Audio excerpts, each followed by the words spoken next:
Alrighty, welcome back everyone. We just talked about all of the craziness that is around the corner in the April transfer portal window. It looks like that might be the craziest one we've seen yet, but we will wait to see what happens there.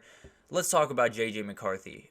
He has been a huge topic of conversation over the last couple of weeks, especially over the last couple of days. He had the Michigan Pro Day, I believe yesterday, if I'm not mistaken, and had a great day.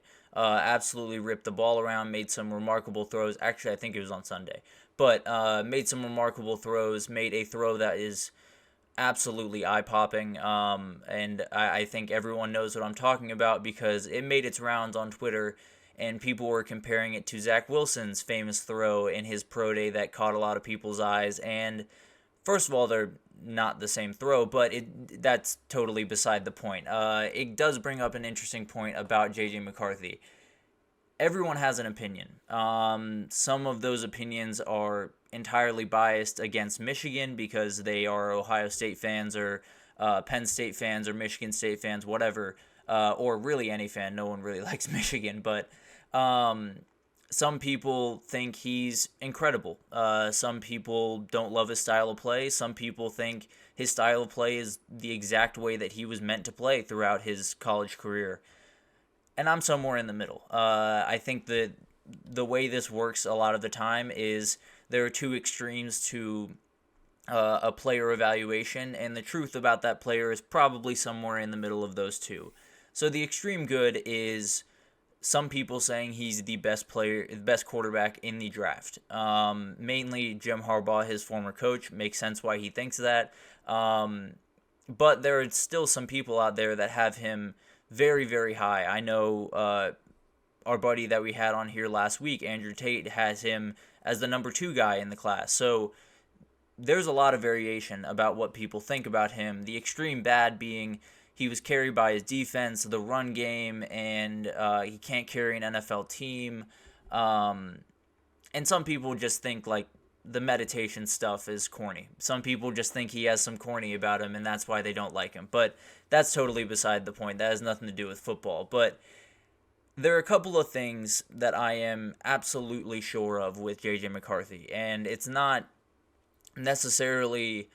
I don't think these are hot takes. I don't think these are anything that really anyone can debate. But JJ McCarthy has been really, really talented for a very long time. He was a big time recruit coming out of high school. He went to IMG Academy down in Bradenton after, I believe, transferring from somewhere in Indiana or Illinois. I cannot exactly remember. But finished his career at IMG. He went to Michigan and immediately made waves. During his freshman year, he didn't play a lot. They had Cade McNamara as their starting quarterback in the 2021 season, but did come in here and there and showed some real good sparks. Obviously, some sparks that they liked around Michigan because the following year he beat out Cade McNamara for the starting role, became the quarterback, took Michigan to the playoff for the or he beat out Cade McNamara, who took Michigan to the playoff for the first time under Jim Harbaugh, and started and began his starting career in 2021. He then started to execute the offense to near perfection. Now, we'll talk later about the difficulty of executing that offense, but he was money. He did everything on time. He was incredible in a number of different ways, and his level of execution was very close to the top of college football for the last 2 years. He had one loss throughout his starting career at Michigan, and it was a game where his defense gave up 51 points. Now, his defense didn't give up all those points because J.J. McCarthy was not perfect in that game. He did have a pick or two, I think, definitely had a pick six, and definitely wasn't perfect, but 46 points should get you a win, logically, especially if you turn over the ball a couple of times and you still get 46 points. It should probably get you the win, but that's besides the point. He lost a game to a TCU team that they probably shouldn't have lost to, but I don't put necessarily the majority of the blame on his shoulders by any means. So let's start there, just with those simple facts. He at least has a very good set of skills to pick from, to work from, and a confidence level that is above most people in this draft class, and a winning mentality that is probably above most people in this draft class, because the dude lost one game. So he is not really used to losing. He knows what it takes to win football games, and that's what I know. Now, some of the hits on him are totally fair. Some of them I fully get. There are worries that can he go out and straight up win games for his team. I think during his time at Michigan, he never really had to. There were games where he obviously had to play better and was more efficient in those games, but for the majority, the defense played really well. The running game played really well. Can he be the guy that goes out there and straight up wins a game for a team? Is still a question. He didn't necessarily get to show his arm talent a ton at Michigan, which makes people question his arm talent. It's there. I really have no other way of putting it. He can sling the ball all over the field. He has arm strength, especially for his size. It's pretty remarkable how far he can sling the ball. And I think if that's your biggest worry about him, I wouldn't worry about his arm talent, because I think there's plenty of that. The one worry that is actually my biggest worry, and I totally get if you were to make this argument, is his size. He is a little bit on the shorter side. He is a little bit on the skinnier side as a quarterback. Obviously has great athleticism and can escape the pocket, but we saw with Bryce Young a year ago where, a smaller guy in stature and in height, and it created problems for him. Now, J.J. McCarthy is obviously taller than Bryce Young and definitely a little bit more well-built, but still is probably below average when you come to normal quarterbacks. So I think that would be the biggest knock on him, if you have a big knock on him as of right now. We talked about the arm talent. The arm talent is absolutely real. I'm not necessarily worried about that. The athleticism is real. That's another thing. I'm not worried about that.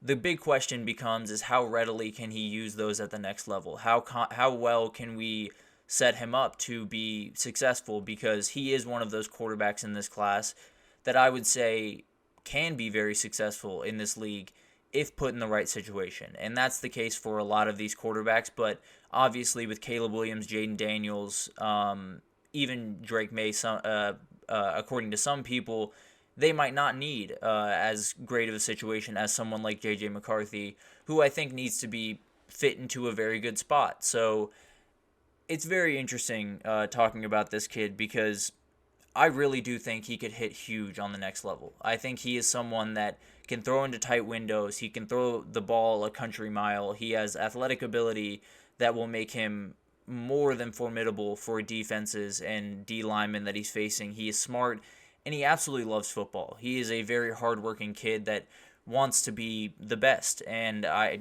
think that's very clear by the way that he approaches every game. Obviously, the meditation has rubbed some people the wrong way, but at the end of the day, whatever gets you ready to play your best football, more than fine with me. So my whole take on J.J. McCarthy this entire draft process, I've been trying to wrap my head around him, and I have landed at the official take of, I don't know.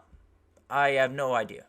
This kid is an absolute anomaly. The physical ability is clear to me. I have very little doubts about his arm talent, about his ability to extend plays, to make the throws that he needs to make.